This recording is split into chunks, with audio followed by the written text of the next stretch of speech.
dollars that was generated from the Farm Service Agency in a year's time. So, you know, we really do take pride in what we do over at my office. I take a lot of pride in what I do. We really serve a great purpose for generating some money into the farmers' hands.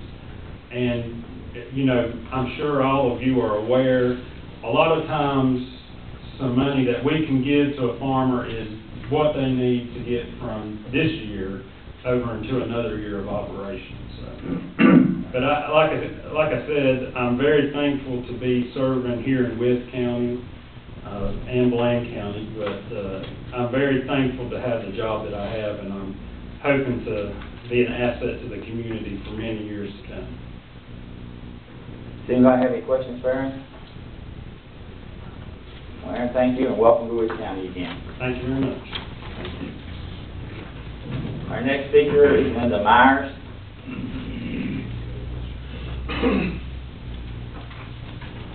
Ms. Myers, again, your name. Linda Myers, 1118 Broad Road, Speedwell, Virginia. Speedwell is a farming and rural living area. Today we're losing one of our only two businesses in town, and housing starts are nil. There is no economic growth in our district, basically. The current in-town water system works. Other residents do not need and we do not want public water.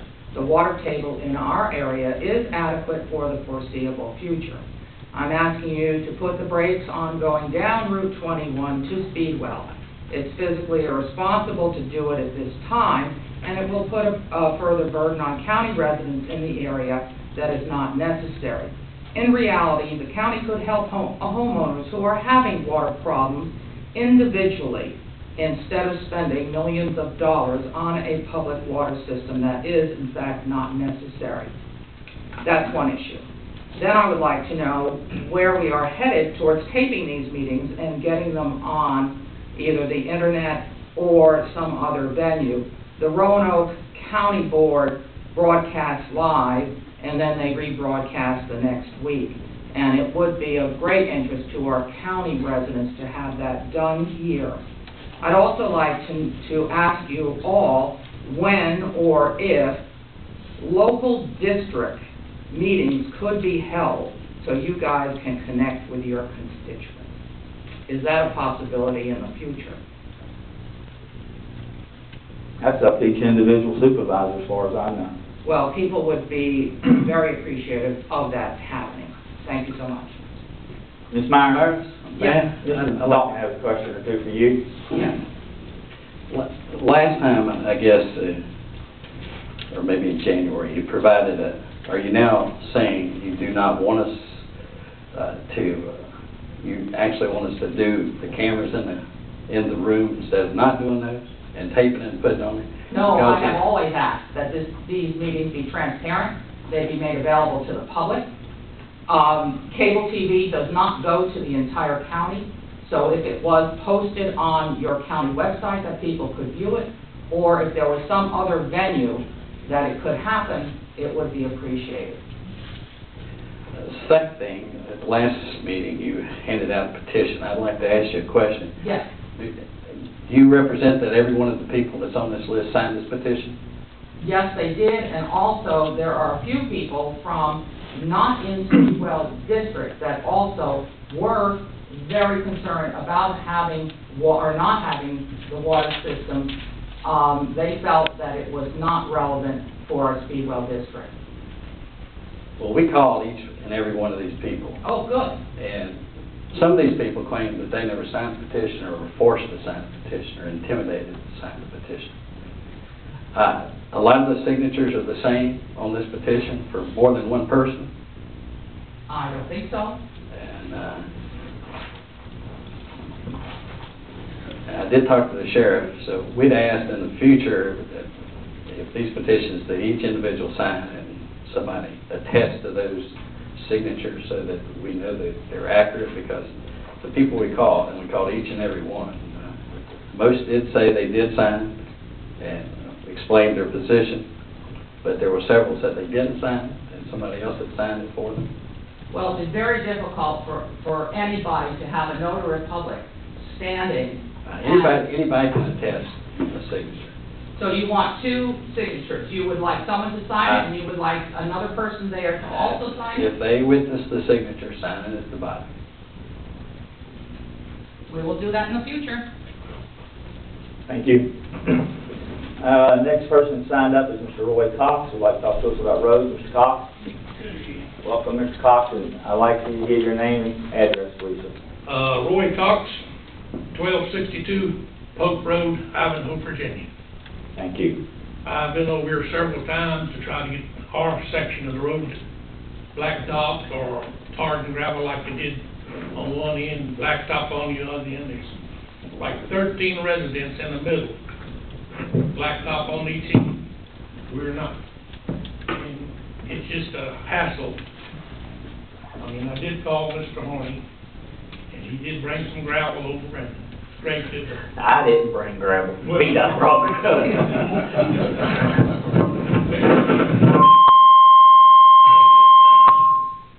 But even after he does that, the next week it's right there the same way. Washout, pumps, chug holes, mud, and it's just a hassle. And I don't know how we stand on that, but I really appreciate it. I would really consider finishing that road. It's connected to that top. You know, we got school kids, buses, mail, traffic's pretty heavy on it. It really needs to be fixed. And if you guys push that up a little bit, I'd really appreciate it. I know you can do it. And it would really be appreciated. 13 families did sign a petition. And if Mr. Dalton wants to see that, I'll bring it. And, of course, it's already on file with Mr. Cox when he was in charge. I don't know what he turned it in, but it is on file. Appreciate it very much, thank you. Mr. Chairman, Yes, sir. we did have the VDOT district or administrator on Pope Road in January, the lecture road. We did discuss with our legislators and asked that additional money be put in secondary road funds, or funds be put in. There is no money in secondary road funds currently to pay roads. And we did ask, and there was a bill that included $90-some million to be put on secondary roads presented to the General Assembly. That is, didn't get out of the House of Representatives, as far as I know. So we'd ask that everybody on 13 signatures actually call your legislators, Bill Harris, Andy, send the governor an email, whatever you feel, so that some kind of budget amendment, so there is money in the secondary road fund, so that we can work with them to get roads such as yours paid. It's a pretty bleak situation when the state says no money. We get an allocation of $42,000 to $48,000 a year to pave roads, and then time VDOT takes their cut for administration, there's none left. But I actually just keep others in mind. We did, we Something pops crossed, up. we crossed the little bridge and came right up by your house. Oh, you did? We should have stopped in. All right, thank you very much. Thank you. Our next speaker is Mr. Frank Dunford. Mr. Dunford? Would you? Yes, sir, you want. I don't think I could stand that long. That's fine. Is the mic picking him up? If not, can we move the mic over closer to him? No, that's all right. I'm very audible. You can hear me. I'll guarantee you that. Yes, sir, I got you loud and clear. On 21st of April last year, I set another double wide up on Walsh Lane. Mrs. Vault, Mrs. Sis Brown come out, appraised this unit at $64,700 for personal taxes. I paid $18,000 for the unit. I went to Clayton Homes, here in Westfield, and Oakwood Homes. They valued this home was 11 years old. valued the home brand new at $50,000. My problem is, I wanna know who's responsible for this thing, because we're going into litigation. I've already got Mr. Jackson on it. We're going into litigation over this thing, and it's not just gonna affect me. It's the thousands, hundreds of other homes that you've not only triple charged,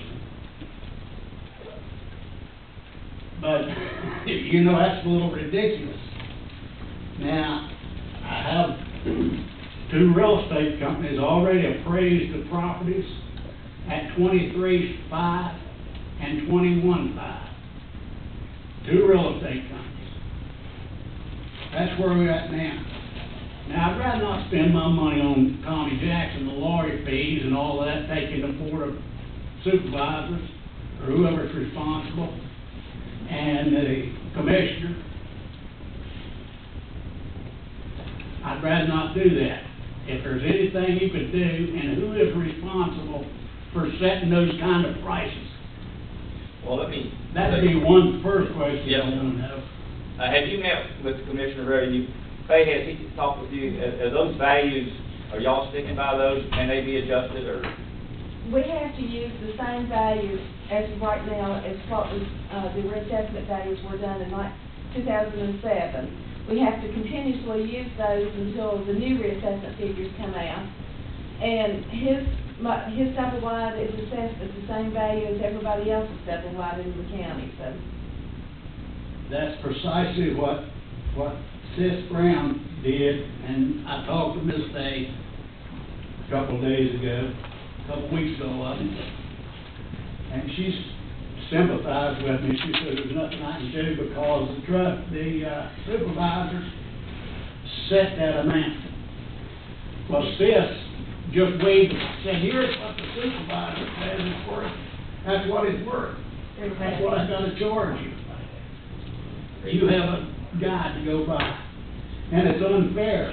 When I open up this can of worms, it's not gonna just be for me. It's gonna be for every individual in Wythe County that you charge triple for I don't know how many years for these homes. Now, as you know, I don't mind spending the money to pump it in there and get you in court. So if something's gonna have to be done, it's radically wrong, I'm setting another one up, they'd do it today over there if it wasn't too late. Let me tell you, this board does not assess property. We set a tax rate, sir. The Board of Assessors, I assume, would be his next step. Is that right, Ms. Parker? It says, well, the first step is when they have the hearings for the assessment. And he can go before them and talk to them, but we can't change them without a court order once they're turned over to us. See, I rest my case, the assessors don't mean beans. They're gonna come over there, somebody from out of state, and they appraise incidentally the land, they appraise the half acre of bull pines. You know what those are. I think $16,000, I'm not sure, that's the land tax. I bought them off of McRoberts for $3,000, both 2 lots. Shame on you.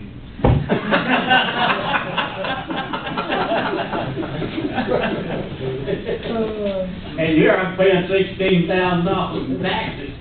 I mean, it just isn't right. I don't mind too much. I probably could make it through the rest of my life being 77 years old.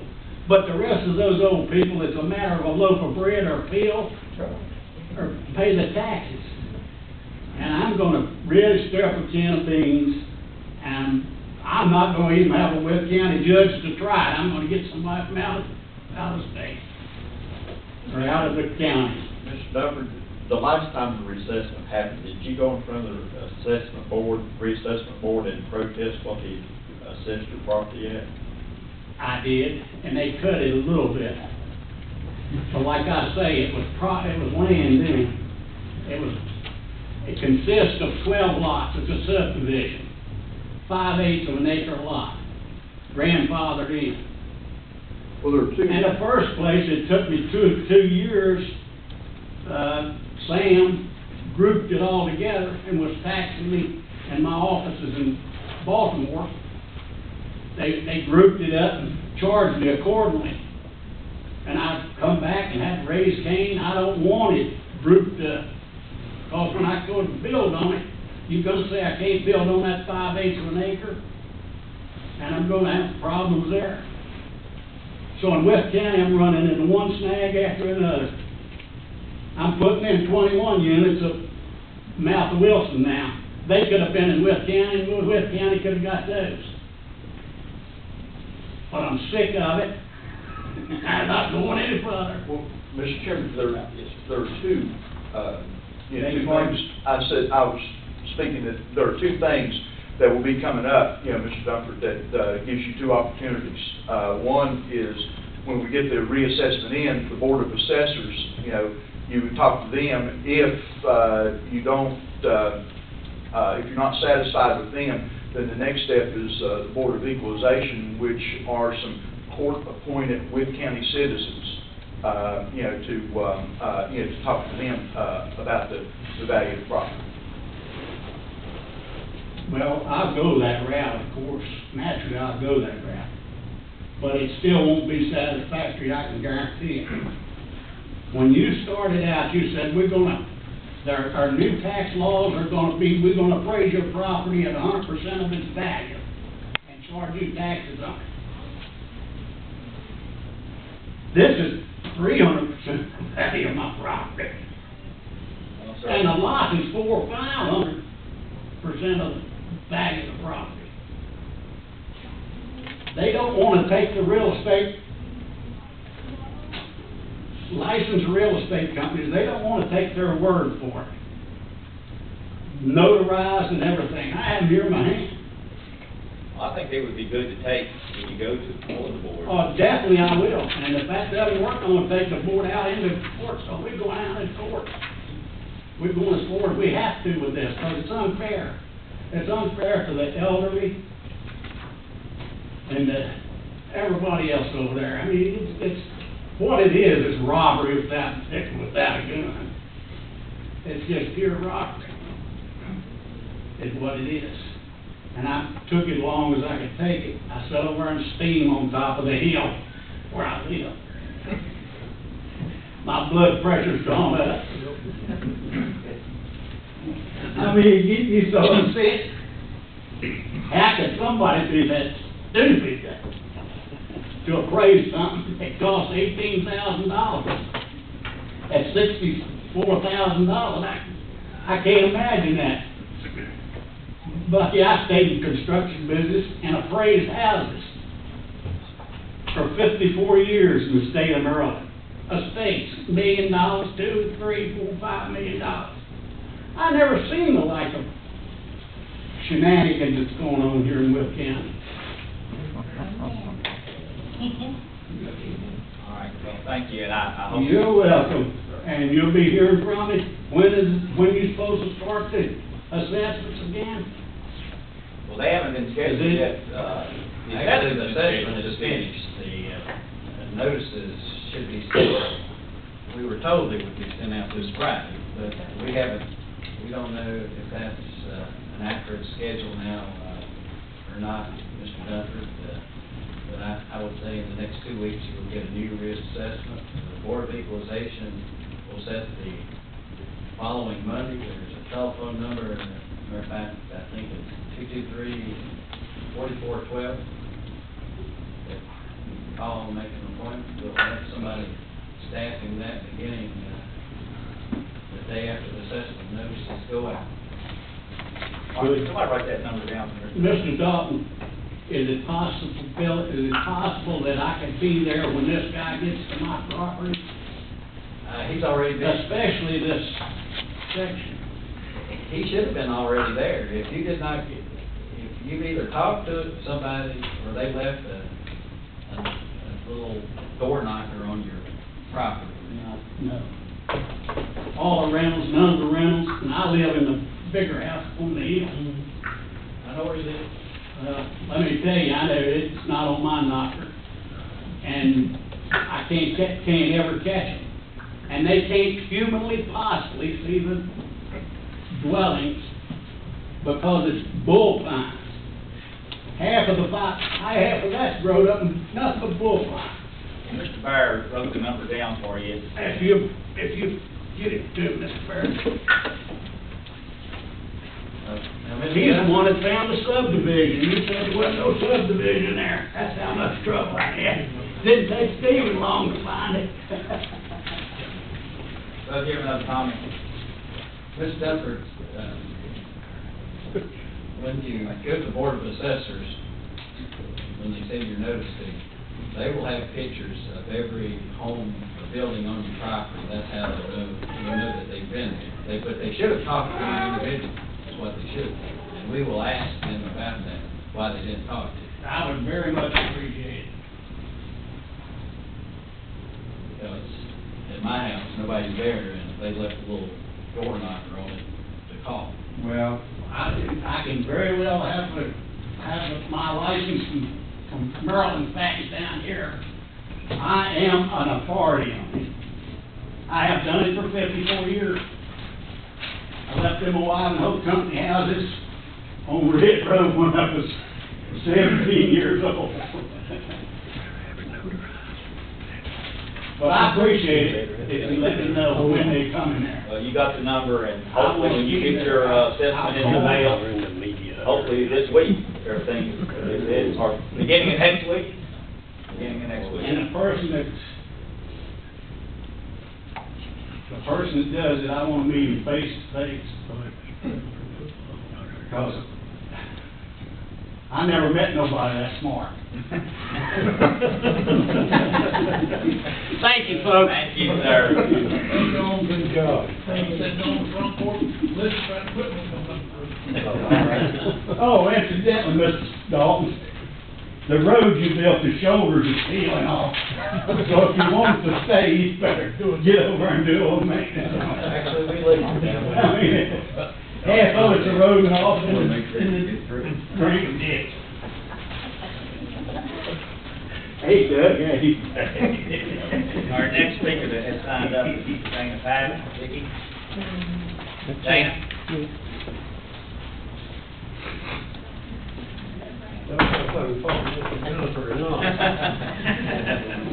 Vicki, I'd like you to give your complete name and address for the record, please. Dana Pack, 167 Jonestown Road, River Creek, Virginia, 243. You do, I understand you, sir. Okay, I'm here this morning just to ask the board if there is any funds, which I think Khalil already answered that question, if we don't have any funds to pay any secondary roads. Now, next year, you said the state administration, they take their part and then there's nothing left over. Next year, let's do it the other way. Let's get our part and then let the administrators have their part later, okay? But if by some chance there is some funds come available, I'm asking this board to look at paving Route 738. Route 738 is in Cripple Creek. It's 1/3 of a mile long, that's all. There's 13 full-time residents there. I mean, the people live there every day, day in and day out. And there is 3 homes there that are used on a monthly basis. So it is used quite frequently. It is a school bus route. And the only difference I have other than Mr. Dunford, if I call Mr. Horny, I don't get him gravel, okay? But if there is any funds come available, I appreciate you folks taking a look at Route 738. My time is up, and I appreciate yours. Thank you. Thank you. That completes everyone who has signed up. Is there anyone who would like to speak who didn't get an opportunity to sign? Yes, ma'am. Hello, I'd like to give you a complete name and address.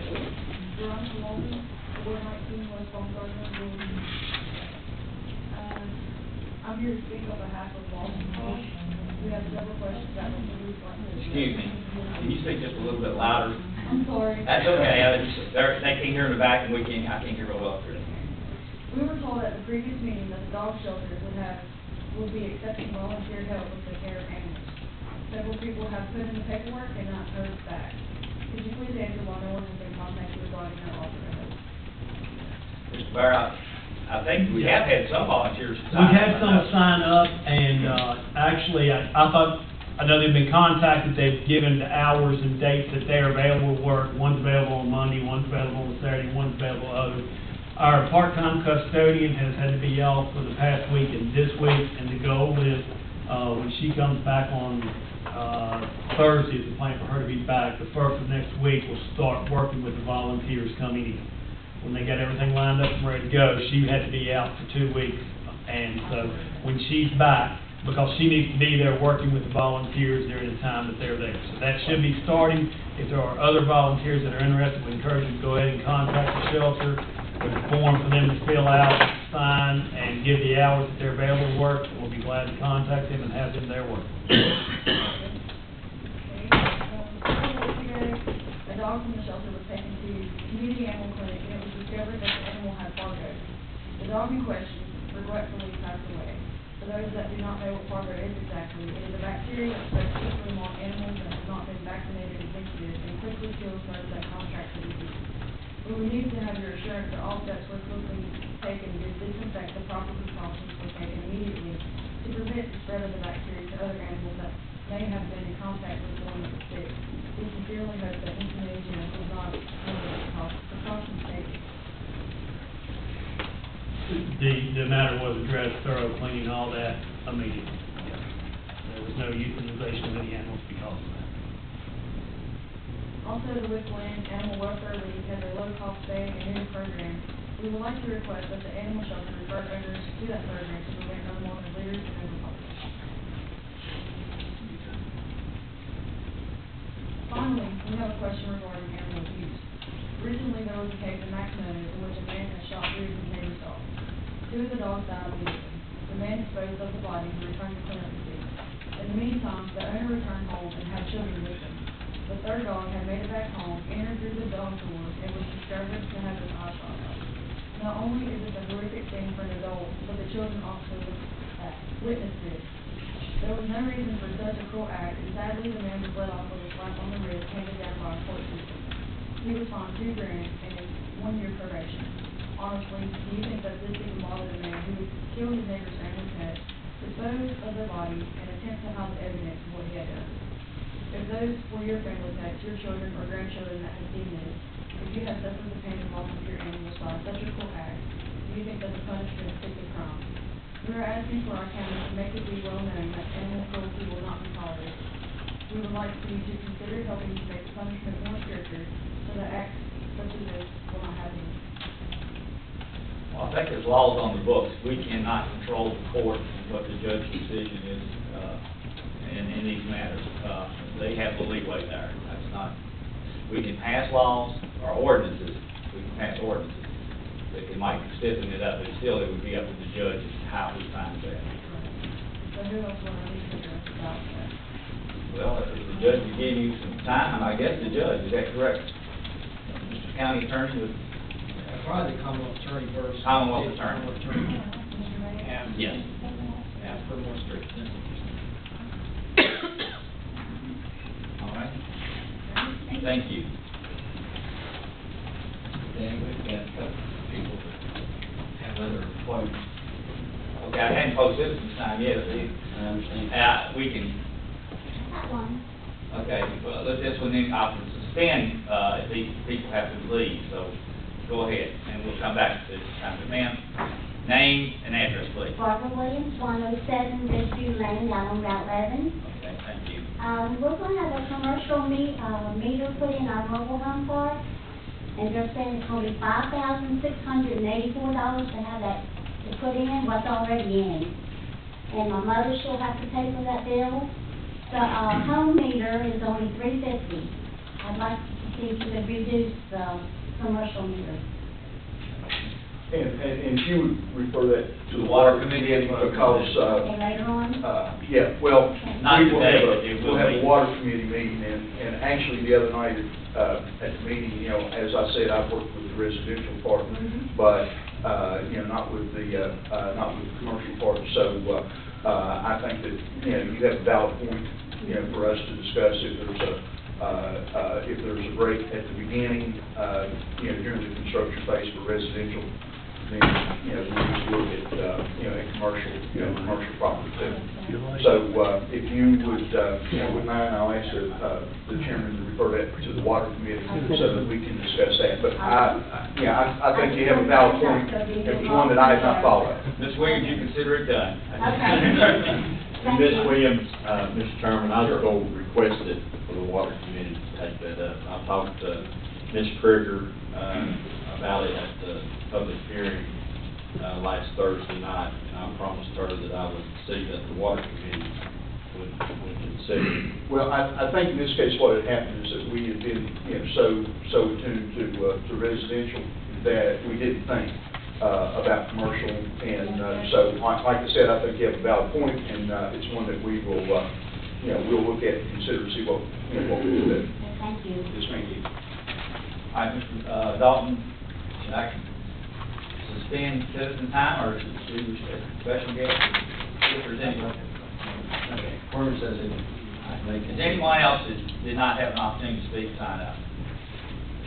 Seeing none, I'll close it. Our next order of the agenda is the minutes of the previous meeting, which was on February the 14th, 2012. Gentlemen, do I hear a motion, or? I would make a motion to approve minutes of February the 14th. Is there a second? Any discussion? Seeing none, all in favor, please say aye. Aye. All right.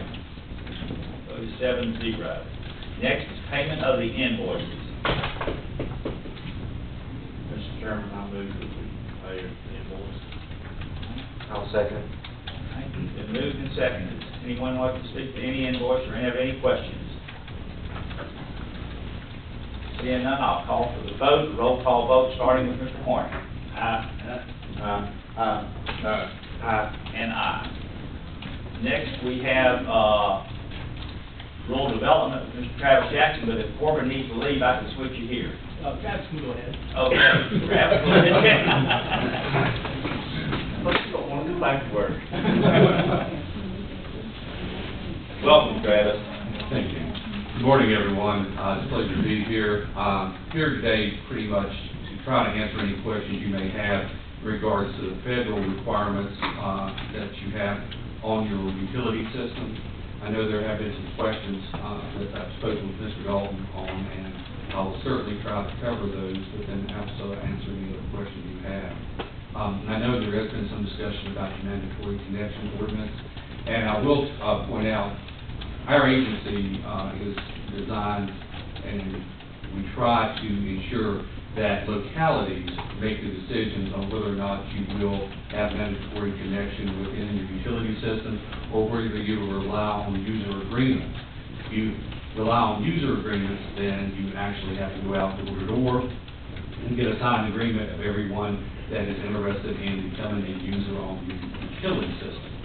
Doing so, it's very time, it does require a great deal of time and resources, but then also what it does, it requires you to then show us that you have 80% interest in an area before we will consider going ahead and providing funding in the form of loans and grants.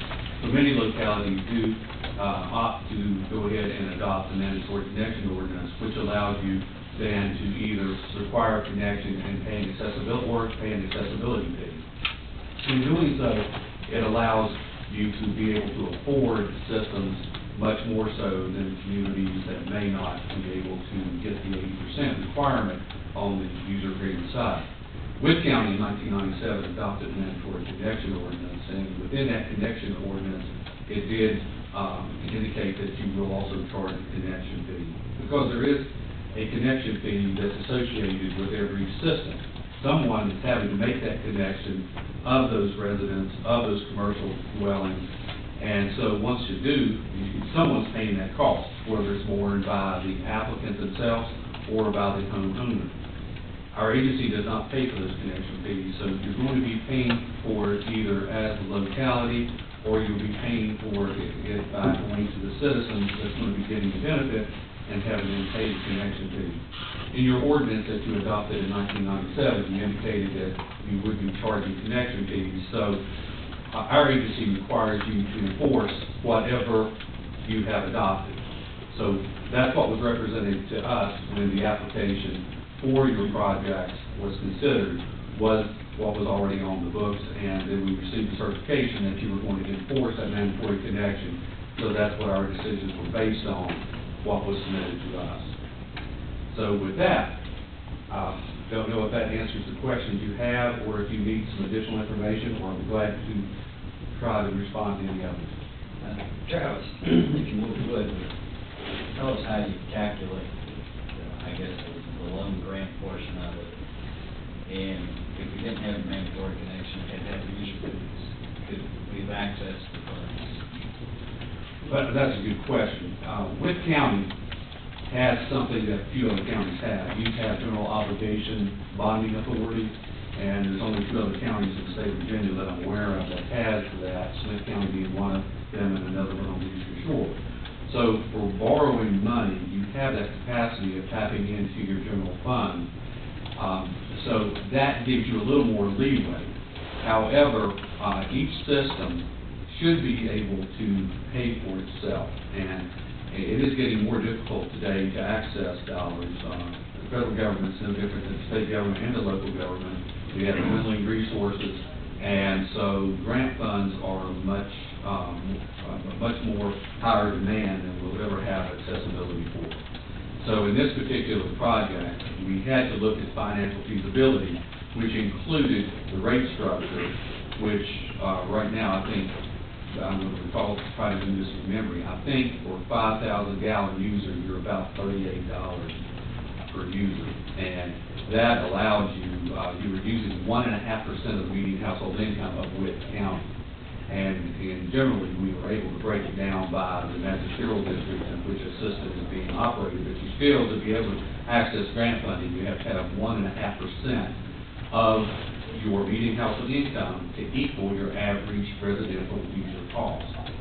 So in response to Mr. Dalton's question, would you have been able to access the funding? Possibly, because of your general obligation. But the question is, who pays for the system? Is it the users, or is it all the taxpayers of your county?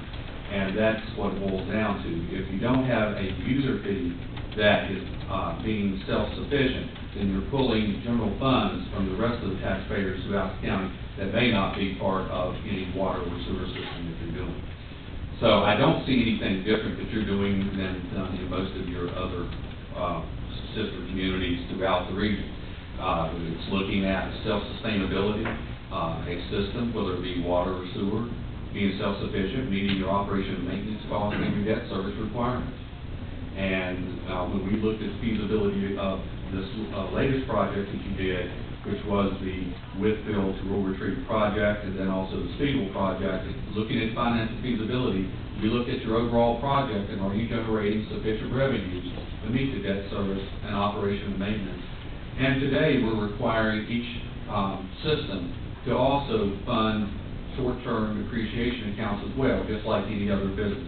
So many utilities throughout the United States, for so many years, never funded short-term depreciation. So if every event became an emergency, and they are constantly having to go back and borrow more money. So, you know, from what we see, you're running your system very well right now. Your rates are still considered low compared to what we're seeing in many of the other Southwest Virginia communities. And I will tell you, starting October the 1st, we're going to be using the new census data, which will even raise that bar even higher because median household income has gone up, obviously, as a result of the new census data. And when you take 1.5% of the new figure, then your rates will be much higher, have to be much higher to access grant money. But this particular project, the last one was funded at 2 3/8% interest rate, and then with roughly a 30% grant. So you did very well in your funding. There's not that many communities today getting access to grant dollars. So you did as well as you could, and yes, by having mandatory connection, it is ensuring that you're using your maximum base of users to try to keep rates down as low as you can for all the citizens of your county. So, go back to one of the first things that you said. On the connection fee, or capacity fee, or use fee that you were talking about, that you're gonna look for some kind of contribution there, whether it's the general fund, or the user, or whoever.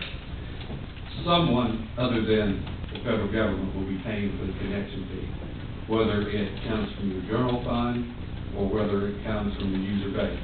And in the 1997 ordinance, a mandatory connection ordinance that was passed by this board, it said that we would be part of the connection fee. So someone will be paying this connection fee, whether it's the homeowner or coming from the general fund. Yes. Now, if you did not have mandatory connections and you were using user agreements, there would be no question. Then connection fees are a requirement. Our agency requires you to charge each individual a connection fee, because then that shows us that they truly are interested in the service and that it's needed. And that's how we come up with the 80% then, ensuring that 80% of that locality or that community truly needs the water or wants the water or sewer.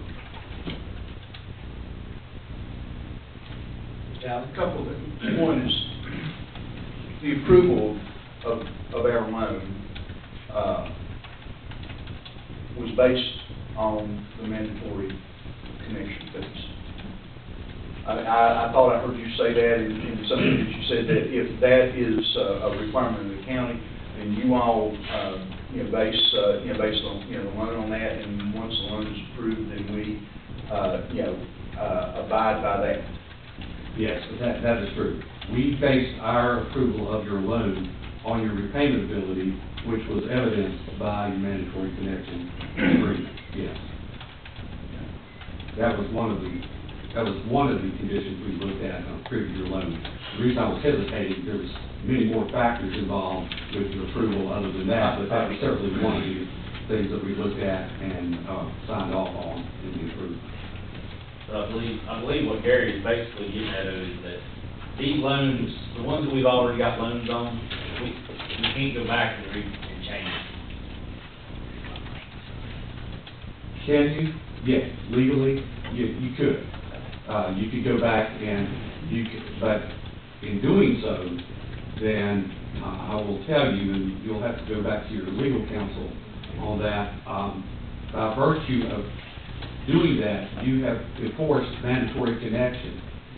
You have required people to connect or either pay an accessibility fee for many years that may not have connected if you had not had that mandatory connection ordinance. So I've never known a community to go back and rescind the mandatory connection ordinance after a setting board determines that's what's necessary to make their county or their city or their town successful. Because you are representing the locality in which you serve, and you're the voice of that locality. And setting as a board, you make a decision, that's what we need to make a county or a town or city successful. So, yes, it's possible, but I think there would be a potential for litigation from folks that have been forced to connect and may not have otherwise connected. Mr. Chairman, Travis, if we rescinded the ordinance, I guess in midstream, because we've already got the loan in place and everything, the worst possible situation in terms of the loan would be the money would come from the general, have to come from the general fund. Is that an accurate assessment? If the mandatory connection fee ordinance was rescinded midstream?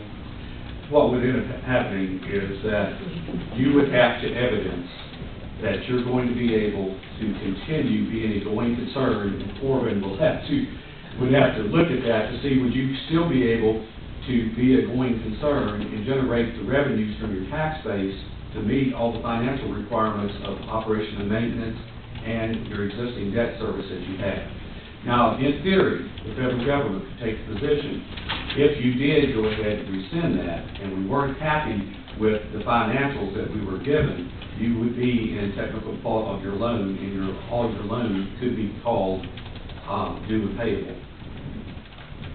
So that, I mean, that is the potential. I'm not saying that's what we would do. That's probably that is the the potential. worst Right. case. That's the worst case scenario.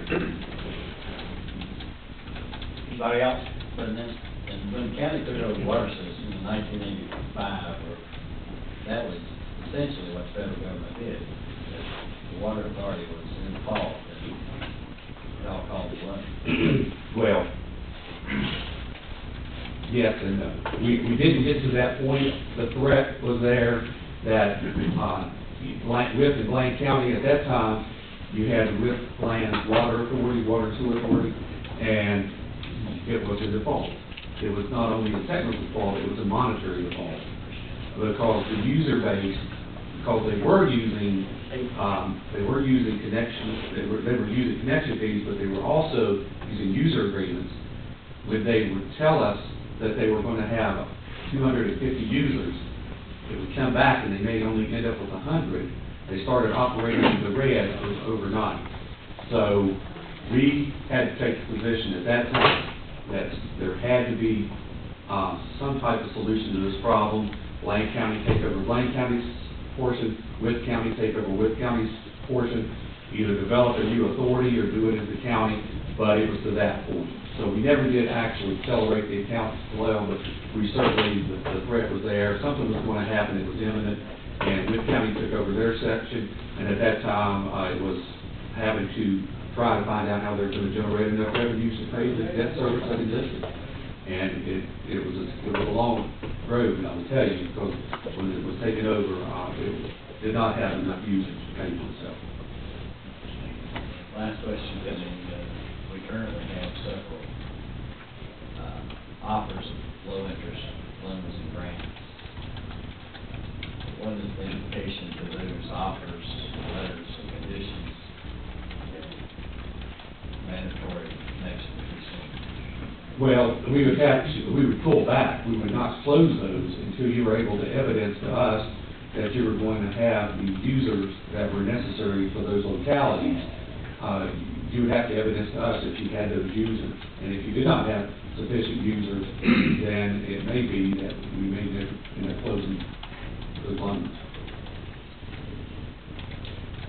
Mr. Jackson, with user agreements, you were talking about the with Bland Water Authority that, say that they said that they had 250 user agreements, and in actuality, and I don't know if the number's accurate, I know that you just gave the number, let's say that it was actually 100, which meant that the revenue stream was not there to support it.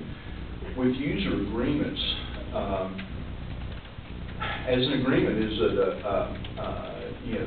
that you all would expect it is two questions. One, is it a binding contract?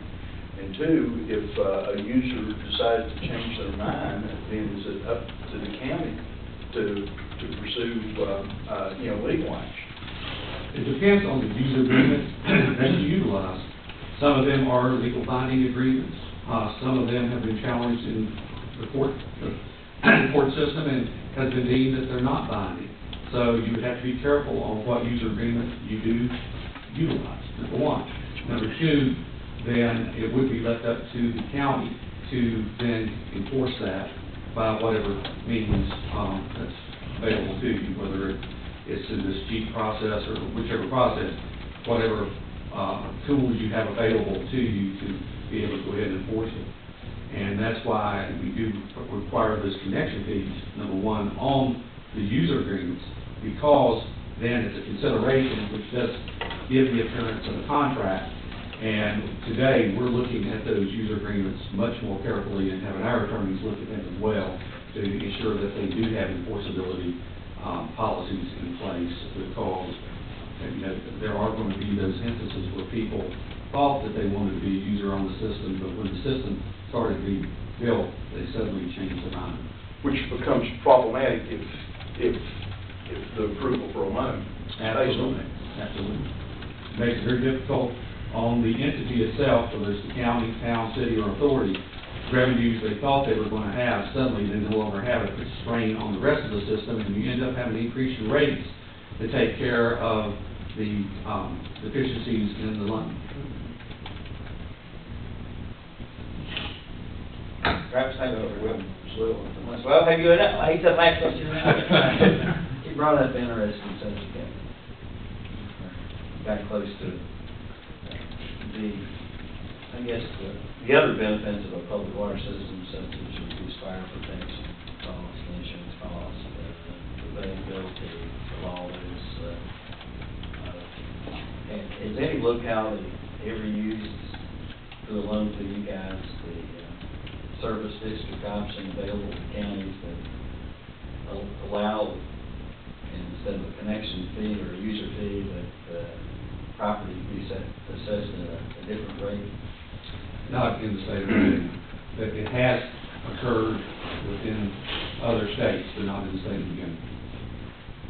But since the state of Virginia has that option, is that something RV would consider? Absolutely. And the reason I brought that up is I've heard that comment several times.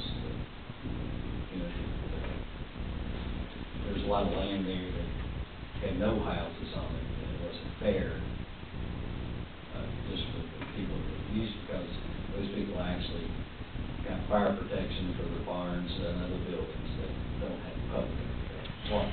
We do not allow you to count vacant land as a user.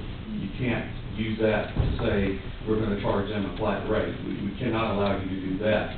What we can allow you to do, though, is introduce additional revenues into the system that's considered revenue, system revenue, and that could be in the form of that tax. Our distance is 350 feet. Is that something y'all gave us, or is that something we came up with?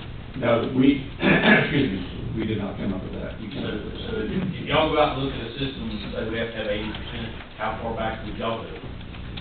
We don't. What we tell you is we require you to offer service to everyone that is economically possible to serve, because we do not want any system discriminating against anyone. So we require you, if you're going to use user agreements, to go out and canvass everyone and then determine that it's economically feasible. And if it's economically feasible, we expect you to offer that service. But going off of the road, we don't involve ourselves in that at all. That's left up to each locality to determine how you do it. Some localities have 250 feet. Some localities have 100 feet. So it's all across the board. Remember, this is your document. We're, just like any other time, we're your banker, and we're going to, the only thing we are a little different in, we do require you to show us, number one, that you are going to financially be able to afford the project, number one, but that you're also offering service to everyone that's economically feasible, that there's no discrimination allowed. Well, I'm always just a phone call away, so if you do have questions, you know how to get in touch with me. I'd be glad to answer any other questions you have. If you think of something else after the meeting, I'd be glad to come back or either answer it individually. Thank you. Appreciate it. Could the public ask Mr. Jackson No. questions? You can see him afterwards if you'd like.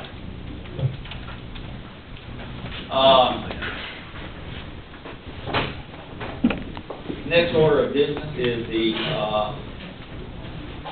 financial report for the fiscal year ending June 30th, 2011. Mr. Corbenstone, welcome, Corbin. Thank you. Oh, thanks for having me. Pastor Rep, you should have an audit presentation folder in front of you. I kind of want to go over some financial information. We've also got our management comments that resulted from the audit in this down document. And then also what we call a letter to those charged with government, which is a required letter that tells you of any problems you had during the audit. I think the audit was a little better this year. I'm presenting the audit about a month earlier than I did last year. So that means we were able to get everything wrapped up a little earlier. We definitely saw progress on some of the management comments we had last year. Still have a ways to go with a lot of those comments, but we are seeing progress now. So we're very pleased with that. I'll start off by going over some of the financial data, and then we've got some graphs that point out some interesting trends to you. On page 1, all this data is pulled from the audit report, except for population information. The general fund ended the year just under $41 million. Capital projects fund it's just under $6.4 million. Those are your two main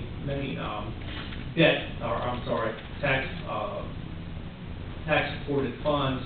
And then really the jump up in the general fund is related to about an $8 million bond issuance. Under governmental accounting standards, these funds, when you receive bonds, your fund balance goes up, you spend that money. To the extent you're holding on to it at the end of the year, it's included in fund balance.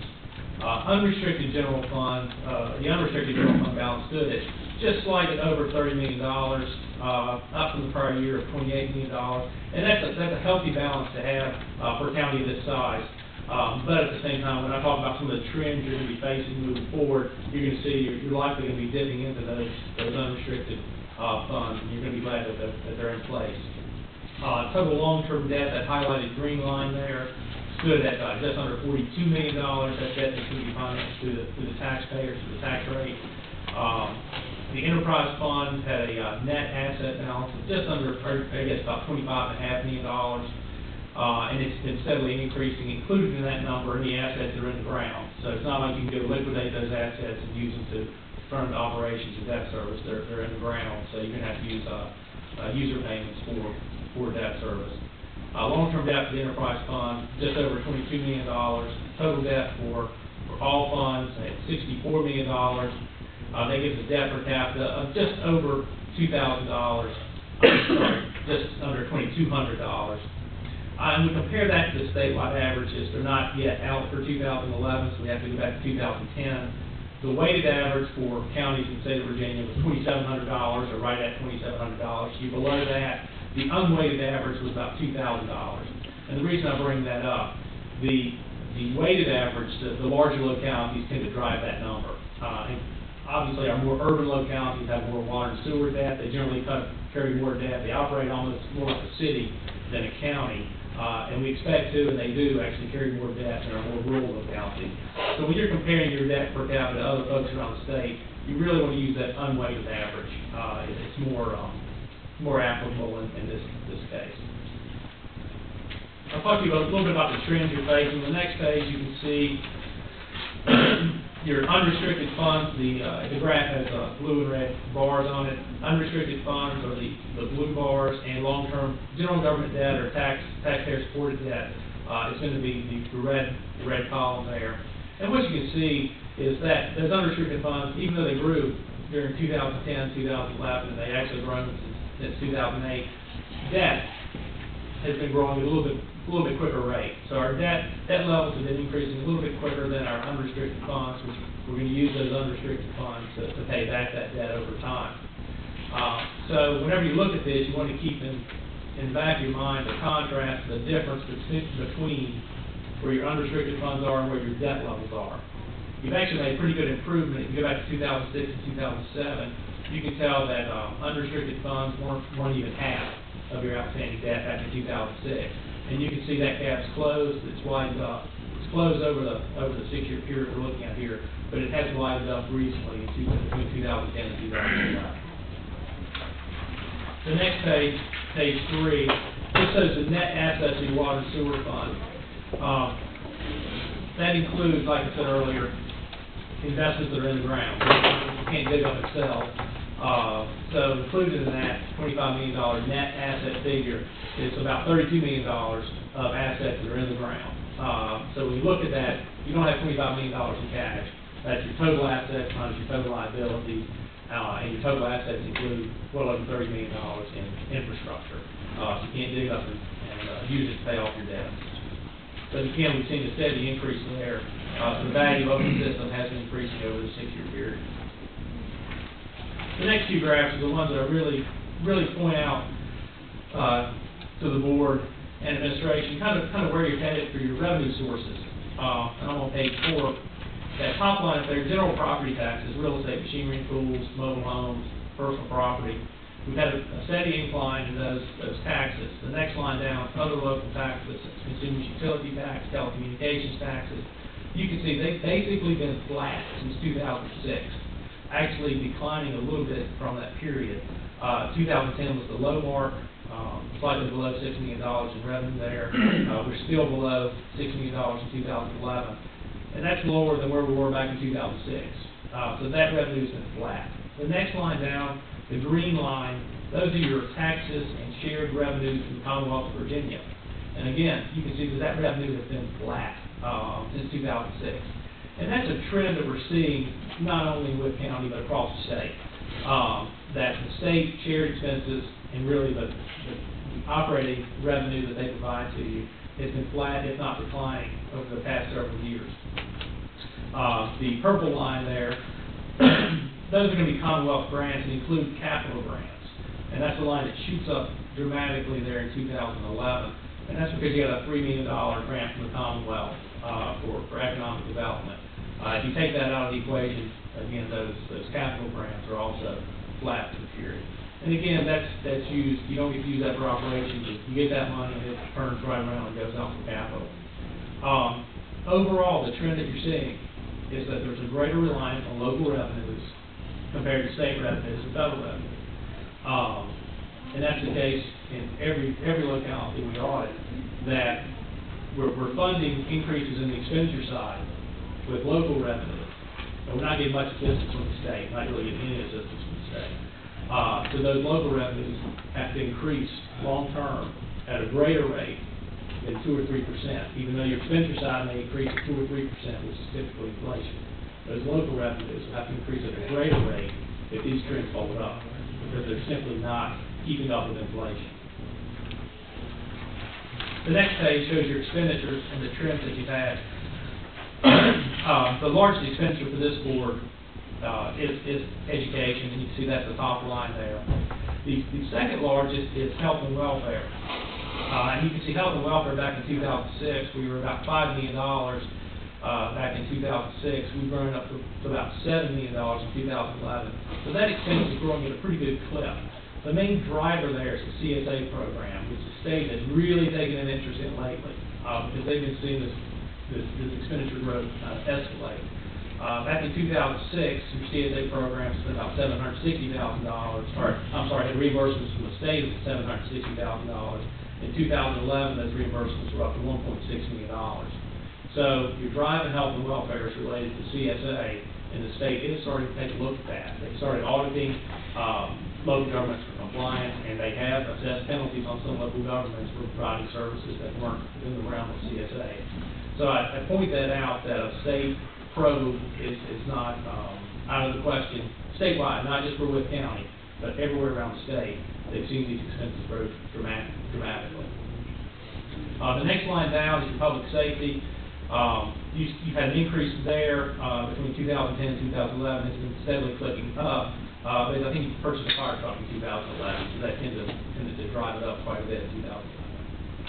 Otherwise, you can see the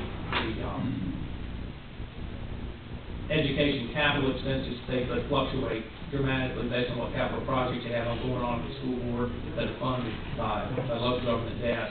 And then public works, we had increases back in 2006 and 2007. We were related to the road construction, I think, at the industrial park, if I remember correctly.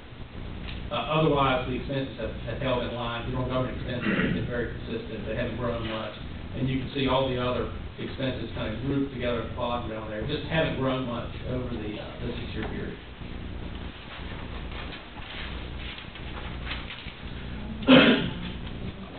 The next page, page 6. And we have to show, these are original tax assessments by tax year. And your chart actually looks better than a lot of accountants we've been working with, because we've seen real estate drop off recently. And I think you're going through a reassessment right now, so we're going to have next year or within a couple of months where that new assessment stands. To give you an idea of how much the impact of real estate has relative to other taxes, this assessment is just 1/10 of the real estate assessment. To get it on the graph, we had to show it as 1/10, because if we showed it at 100%, like we did all the other ones, it just sits up there by itself, and all the other assessments are just at the bottom. You can't really discern anything. But you still have had very slight growth in real estate. You can see back between 2007 and 2008 the impact of the last reassessment. I'm doubtful that you're gonna have growth anywhere near that, in the current reassessment. It gives you an idea, and that real estate is really the tax you hang your hat on locally. So when we talk about local revenues, if they're supporting more of the budget than they ever have before, it's really that, gets down to that real estate tax.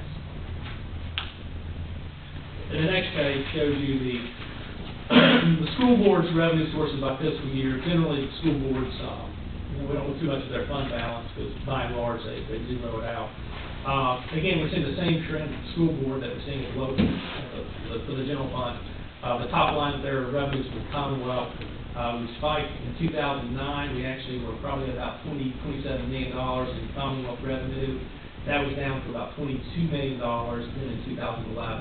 The funding from the Commonwealth, actually, if you go back a little further, you'll see that it really grew pretty rapidly for school boards in the early 2000s, coming up to 2009. And then when it dropped, it dropped pretty substantially in 2010, compared to 2011.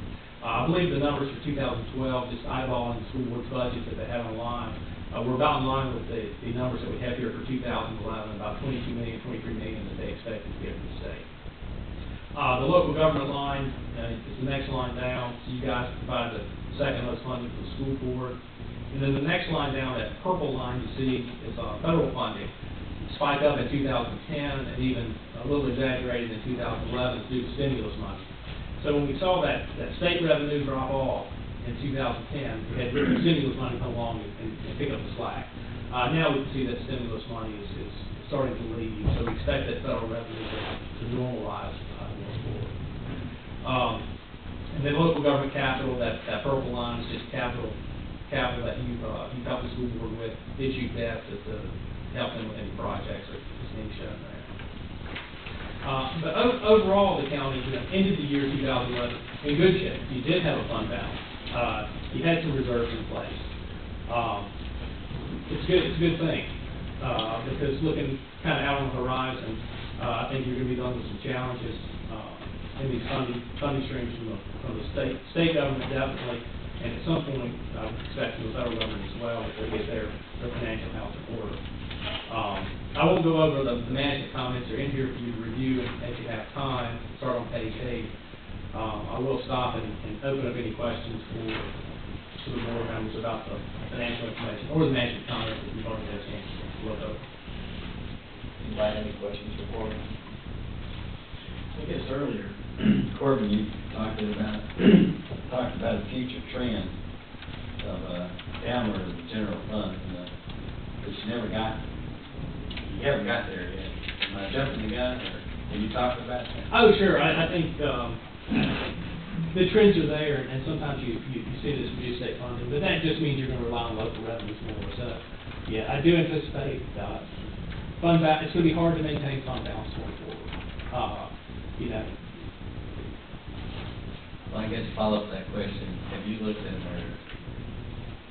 I know we're currently in the midst of FY12, which we used or committed to use a substantial amount of our fund balance.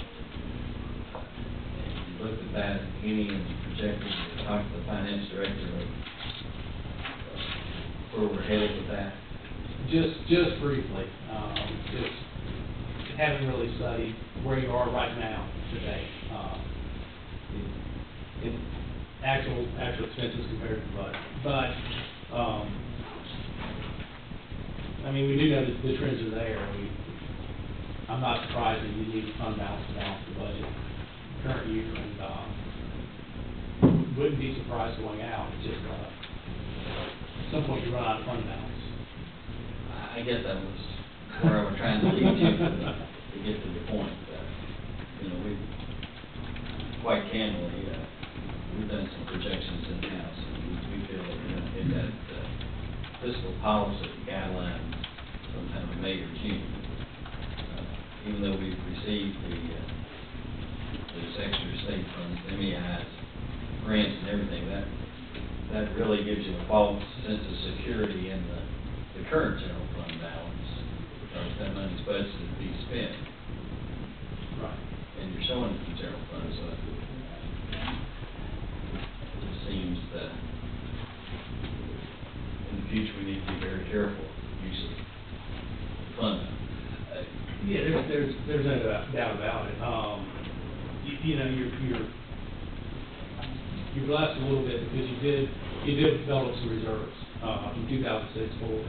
Back in 2006, fund balance was, about half, I guess, of what it was. So you've been fortunate that you had some reserves in place. But yeah, the trends are there. And you don't have to look out too far to realize when the federal government starts to rein in their budget issues, there are going to be impacts at the state level, and we can make a pretty safe assumption that's going to affect the local level as well. So it's going to be challenging. Well, you mentioned earlier the CSA and the audits and stuff, but in our package today, we have a request for additional allocations of almost a fourth of what we originally appropriated. We're on a little over half the year, through half the year. Based off some of the items for Roanoke and some others that maybe those are scary numbers. They really are. The state's taking a really hard look at CSA, and I think it was a program probably put in place in haste. I think it's probably back in the early 2000s, late 90s. And they're really, those costs have been skyrocketing. So they're really trying to figure out where all this money's being spent. And I do expect more audits from the state coming this year, next year, and the next several years. They've got to rein that in.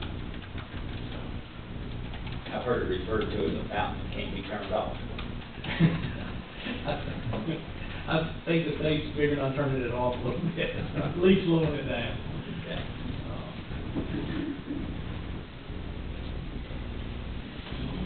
I'll stop there and see if there are any other questions. Well, I'll say this, being a non-finance person, I appreciate the line graphs. Yes. It makes it, so much easier for, for me to look at it as at a glance to kind of see where we are and what our history has been and what the, what the trends are. I mean, I know they're included in the numbers, but it makes it a lot easier for me to see. You're welcome. No, I started doing that, I guess, a year or two ago, and it's made a little difference to a lot of people.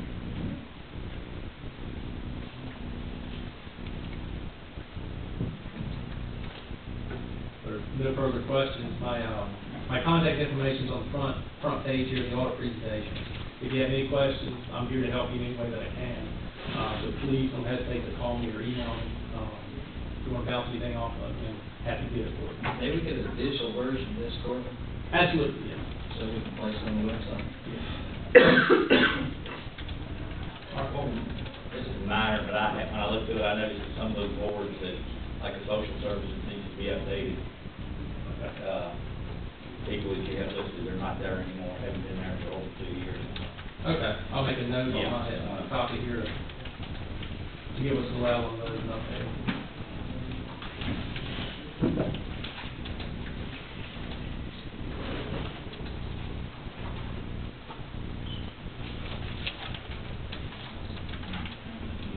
All right, thanks for having me.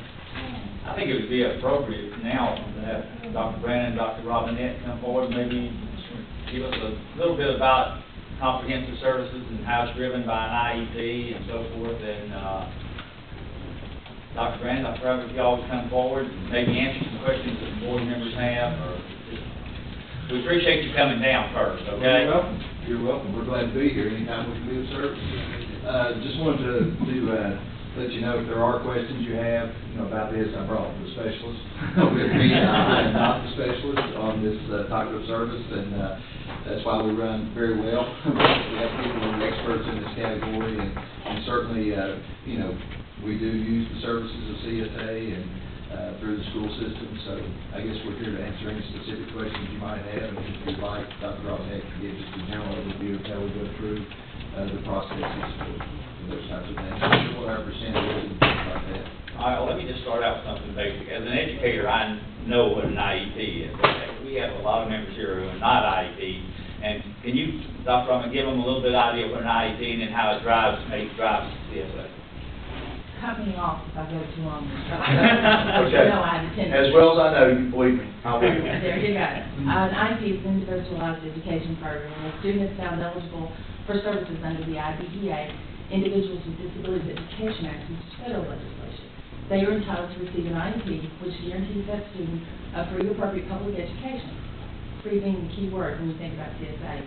It's at no cost to the parent. So regardless of what the parent's ability is to pay, we can't charge the parent for those services. In the early 90s, the Comprehensive Services Act was created in Virginia, actually shortly before I came to Wood County to work as Director of Special Ed. And what they did in Richmond or somewhere outside of Wood County, the notion was that a lot of agencies work cooperatively to serve families, and if we could pool our resources and sit down and make decisions about families collectively with each other, Department of Social Services, schools, the health department, the courts, etc. If we could come together, then we could provide wraparound services for the families, and we would pool our resources, because nobody wants to just take the money out of their pot. So the way they got around that is to say, you're going to pool resources, and we'll create this Comprehensive Services Act, which will be the pool for the resources from which they will be pulled. That's what was done in Virginia. Someone quickly figured out, well, now, wait a minute, special ed children are entitled to receive this free, appropriate public education in a least restrictive environment. The least restrictive environment is assumed to be the environment that the child can be educated to the maximum extent appropriate with non-disabled peers. So it starts in public schools. And if the child can't be educated in public schools, then we look for alternative day placements. And if the child can't be educated there, then we look for private day placements. And if they can't be educated there, then we look for residential placements. And if they can't be educated there, then we look for hospitalization or homebound placement. That's the least restricted environment continuum, although there are professors that would disagree with my order of it. But that's the one I'll recommend. At any rate, that's kind of the matrix that we're using, because remember, this is federal law. And these guarantees are based on federal court precedents that have set them, as well as regulations since the time of those court precedents. So when a child has to be educated outside of the regular school environment in Virginia, the funding source for that is CSA. And how they created that pool that I referenced in the early 90s, they took all the agency's funds at that time that were being used to fund placements outside of the home or the school or the community, depending on the agency. The home for DSS, the school for school systems, the agency for mental health or for court service unit or whatever. And they pulled the resources. And so it might have been in your budget as a school division the year prior, but these funds were earmarked for Johnny or Billy or Sally or whoever. That was put in the CSA fund. So we, as a school division, lost that from the budget, and they put that over there. Minus transportation. They didn't pull the transportation costs. That's why in CSA, local school divisions are still required to pay the transportation for children to be placed at these outside of school environment placements. Now keep in mind, the emphasis always is on returning the child to the home, returning the child to the school, returning the child to the community. So we never lose sight of that. But for some children, because of things that have happened or because of situations and what goes on in the way they present, that return may take a long time. So that's kind of a little overview of how special ed interacts with CSA, and it's just a Virginia phenomenon. As the person who spoke before me said they're taking a look at it, Virginia's the only state that is doing that in terms of CSA funding. Since special ed is as I said, free, appropriate public education, it's in the mandated population, and it's called sum sufficient. Meaning, when we place a child in a special ed placement, the money has to be there for that placement, because it was pulled from that budget in the early 90s and pulled and put into this pool. So school divisions who have that obligation have to be able to tap that fund, as well as, I would assume, and know this to be true, foster care placements from the Department of Social Services. Same thing.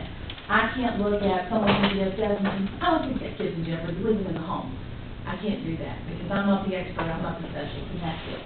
Those two populations are sum sufficient. The money has to be there.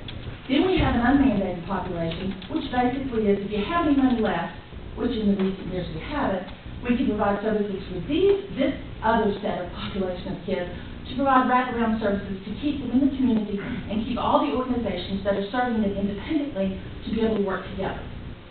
And that's how the funding is tapped by special ed.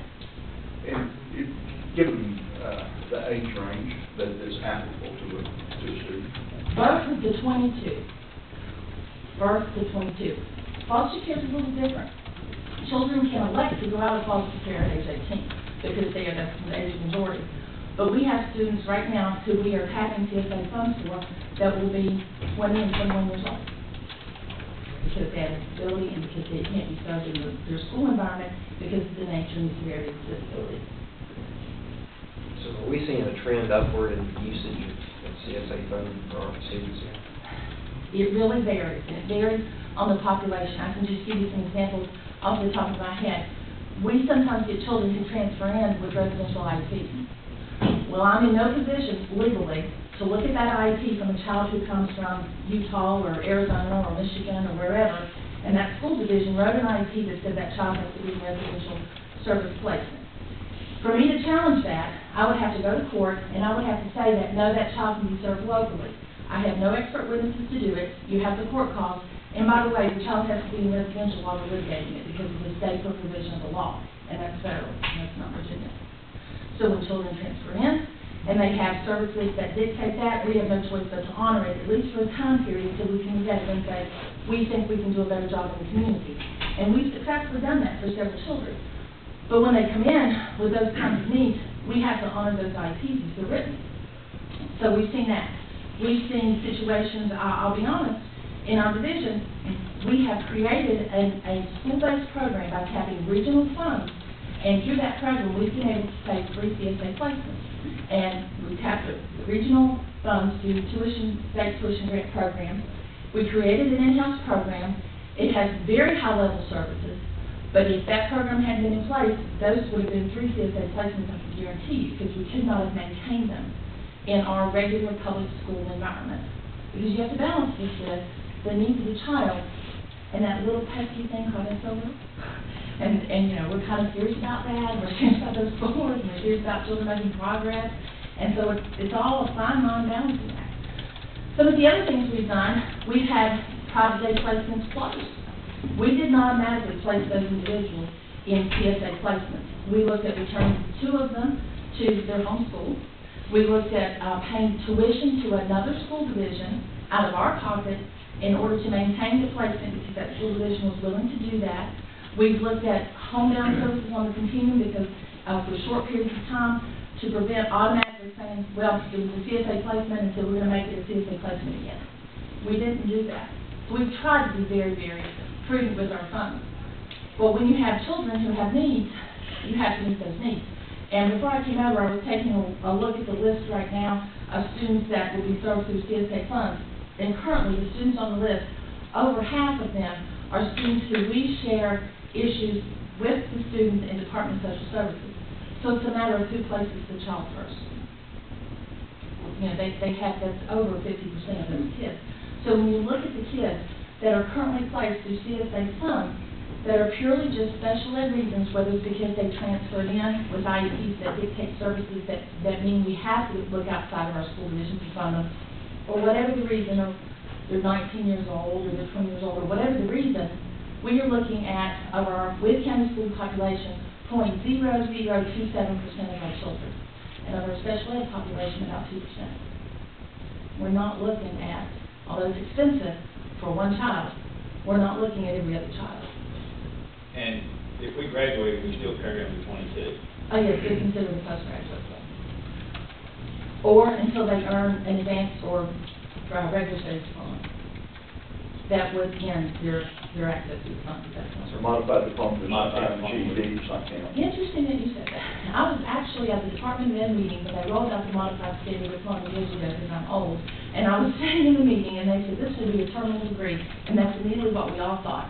If this is a terminal degree, then this is a perfect way to exit the individuals from us to their next phase. We transition, we do those kinds of services to put them in the next phase of service. And then about 6 months to a year later, and although I've never been able to successfully deduce why this changed, it became not a terminal degree. A GED is not a terminal degree. A dropout is not terminal. So if you get a modified standard diploma, if you get a GED, if you get any diploma besides the regular or general studies diploma, I mean, the standard diploma we offer in schools or the advanced studies diploma, and you are specially eligible when you exit, you get a letter from me saying, addressed to you because you're probably the majority, or to the parent saying, you are with County Schools is ready, willing, and able to serve you. That is our responsibility. We will do it. Contact them. once a child's placed, Yes. unless there's some change in the child's situation, either, a vast improvement or the need for a more restrictive environment or, something closes or whatever, that child is there until the anniversary of the IEP. Yeah, yes. Unless there's that's a right. change, and then the IEP is redone on a yearly basis. Yes, but we do maintain from every child, from every placement that's in there, a 6-week progress report. And as we begin to see progress, we start looking at placing children back. If I could, we started the year with about 30 children who were, involved in either, like I said, purely us or purely, DSS or a mixture or whatever. We started with about that many. And by the end of the year, my projection for next year, consistently, no one needs something tomorrow that I don't know about today, we're looking at about a 30% decrease from where we started, because we are doing exactly that. Now, that's only good until I leave this room, because when I get back to the office, there could be another problem of which I'm not aware at the moment that would require additional action. It's not necessarily that there's more students taking advantage. It sounds like we're managing that to the cost of the IEPs. It's increasing. It actually does fluctuate. We received some transfer students that generally we didn't see coming, and they came with needs that I would not have predicted. So it can be as a result of that. We do continually look to return children back. We don't want any child to graduate or to remain forever in what you might say is an artificial environment, because it's not their local public school. We want them returned to the local public school as soon as possible. But remember, the first rule of thumb is a free, appropriate public education. Not just any education. It's a free, appropriate public education, which the Supreme Court defined for us in 1992. So it is a standard we have to meet. But we are not placing children because it's just easy or if they've got a religion. We are not refusing to look at alternative placement. As was demonstrated by the recent creation of our regional tuition program, we are looking at alternatives.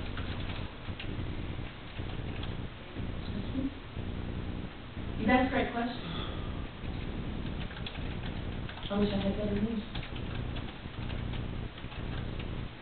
Well, I thank you for coming as someone, Gary mentioned not in the financial, with Corbin, I'll say not in the educational system, in the financial. That's very, very important. I thank you for wanting to know, and I genuinely mean that, because the more you know, the better we can work together to serve our children, which is our greatest resource in this county. One question, maybe I should know the answer to this. A child can be placed through CSA by the school system. Yes. Can you place CSA by the Department of Social Services? But regardless of that, In courts.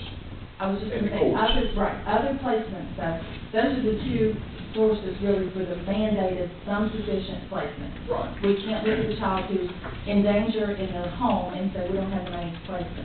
And the same is true for special ed. And then you get into the unmandated services, which are usually permitted. But regardless of the placement, it comes back to us. Yes. Yes. The IEP team, as you know, is the driving force, and you two, all people know that, you too, Mr. Roberts. The IEP team is the driving force behind the placement for special ed. That is a federal requirement guaranteed by federal law. And we are obligated to do it in a least restrictive environment, and that's what we try to do. I guess the thing, that was the impetus of this meeting, asking you all to come down, was that, the number that we got hit with. Cost. Yeah. All at once is, how shall I say, is not an insignificant number. It's not, no. And what I would say is, and I'm sure you, of all people, can appreciate this, but it means that the children that drive that number are not insignificant by any stretch. I mean, that's the reality of it. And I hear what you're saying, and I know you know what I'm saying is true as well, Right. because you walked in the shoes of a high school principal, so you know that's true. And that's really, as concerning as the number is, it's even more concerning that children are at times in environments that create the need for these kinds of services. I would also say, too, it's been our rule, because remember the least restrictive environment mechanism under which we operate It's been my personal rule, unless there is some reason that I probably could articulate if I thought about it for a long time, and it doesn't just pop into my brain, we try first to place children in private day schools, because the cost can be about half, or even a greater savings, than to put children in residential facilities. Now, let me say, part of that is, in my primary driving force, I want to keep that child in the community. So, when you're not successful in a private day placement is when we are typically looking at residential placement. Now, to be fair to the other side of the house, CFS, sometimes they don't have that luxury because they don't have the availability of foster care homes to do that, to be fair to them. But fortunately, we do have a private day placement in the county, which actually serves to save us money.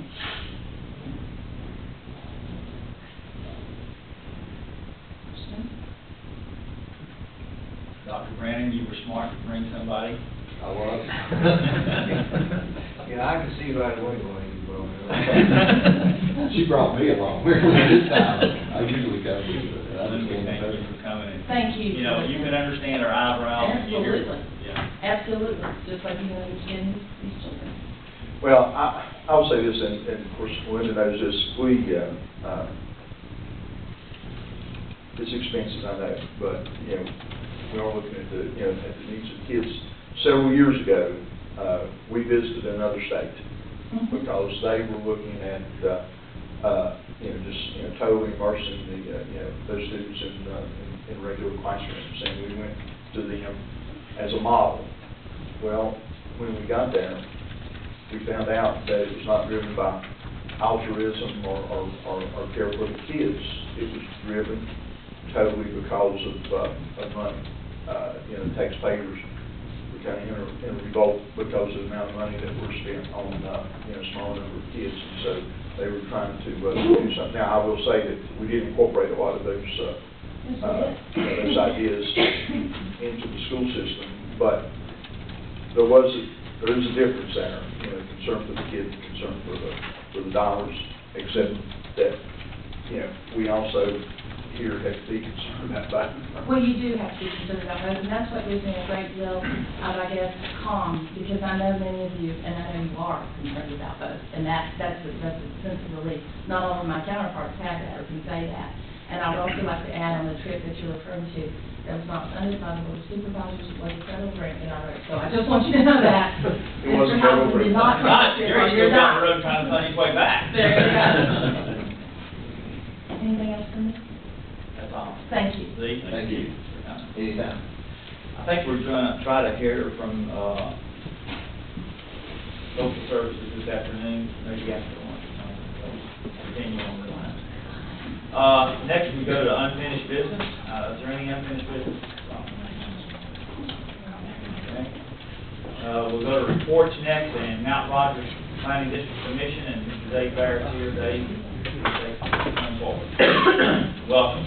Thank you, Mr. Chairman. I do have a handout I would like to give you a copy of.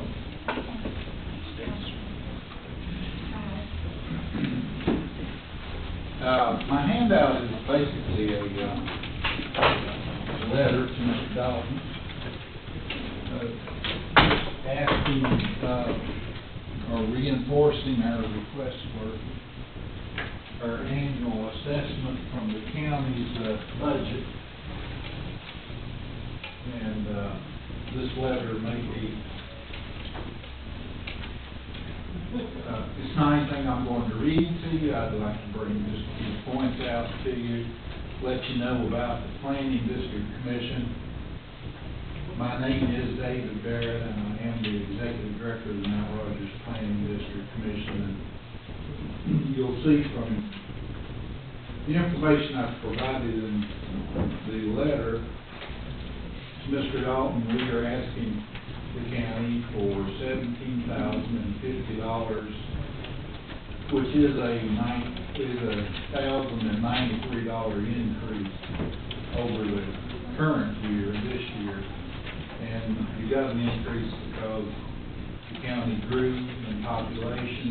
Our formula that we use to assess is based on population and the use of the current CPI number that's quoted by the Department of Commerce and Labor and published at the time. And at the time we used October's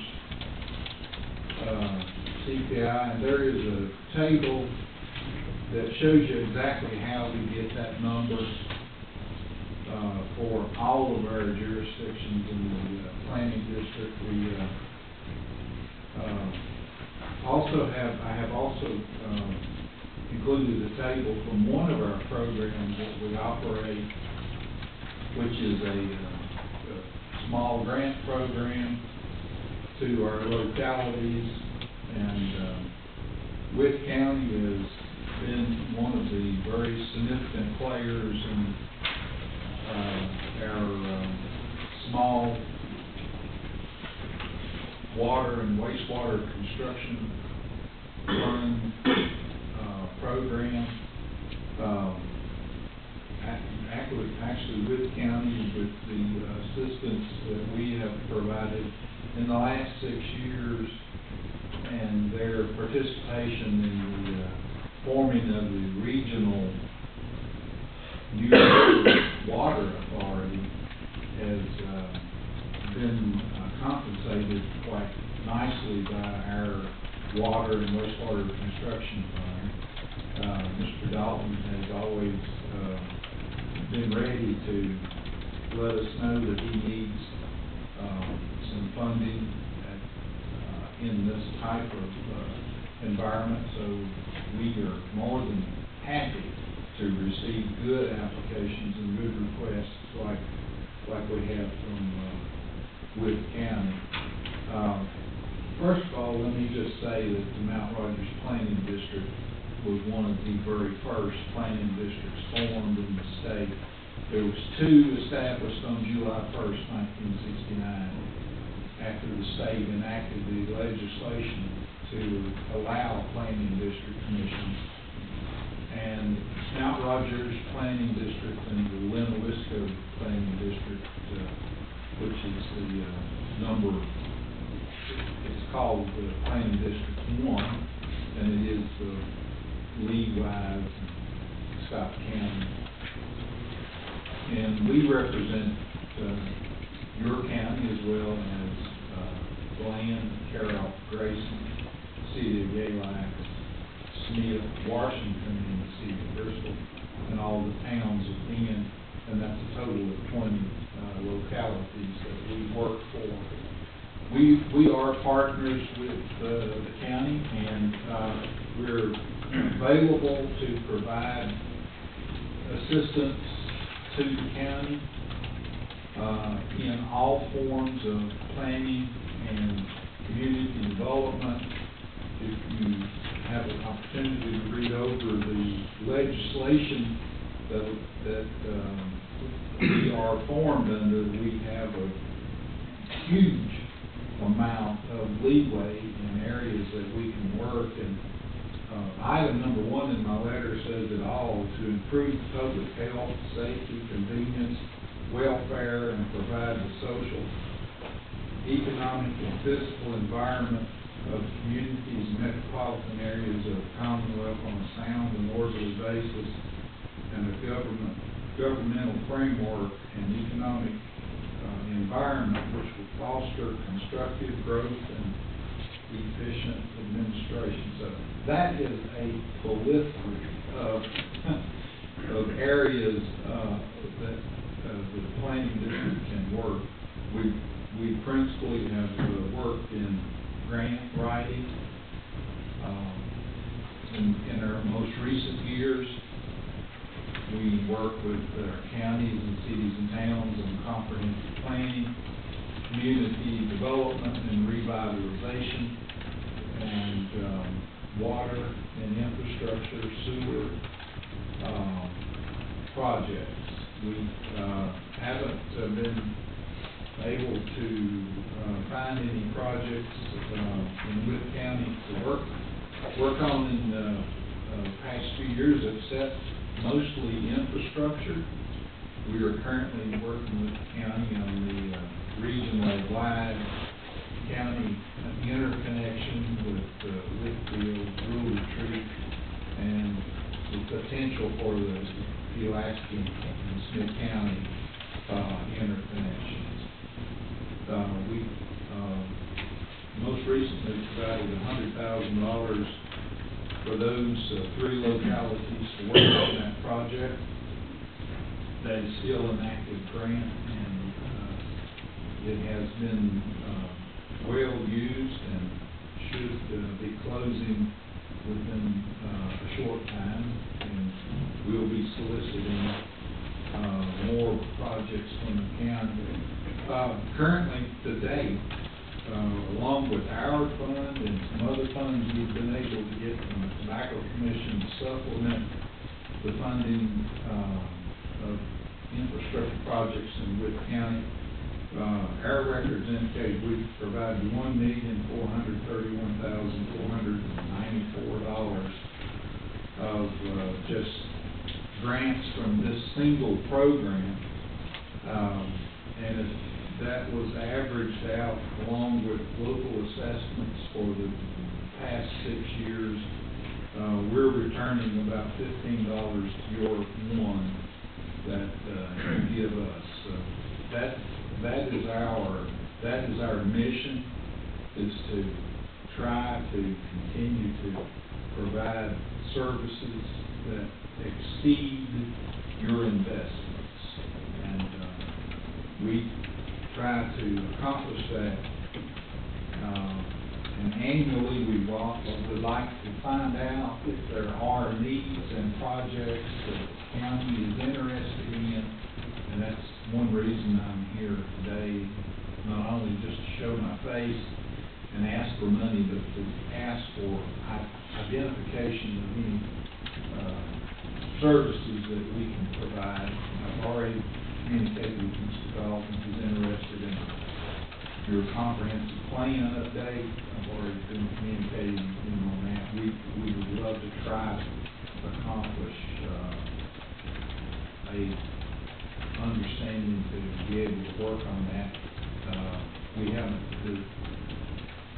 decided how much the cost might run, but we would certainly be low cost, as you already are providing some funds to us, and we are able to use those local funds to match other federal funds that can help us develop a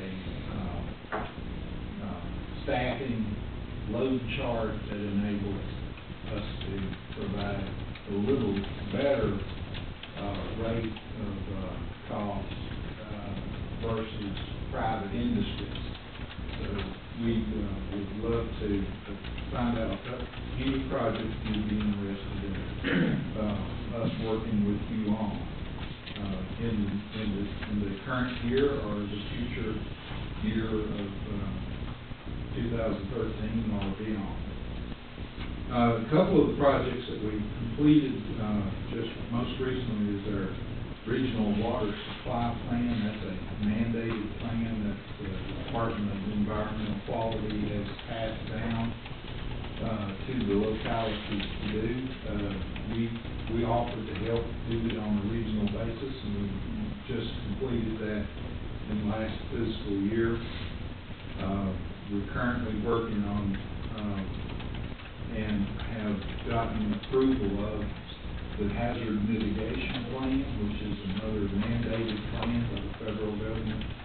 You either have a hazard mitigation plan locally, or you can participate in one regionally. And when this mandate came down, we offered to help you do it regionally, and everyone in the planning district joined in that effort, so all 20 localities are covered under our hazard mitigation plan. And currently, the localities are holding public hearings and adopting their portion of the local portion of the hazard mitigation plan. We've already had the first locality do it, was Addington, Virginia. They were in a hurry to get the plan adopted because that plan is mandated to have by federal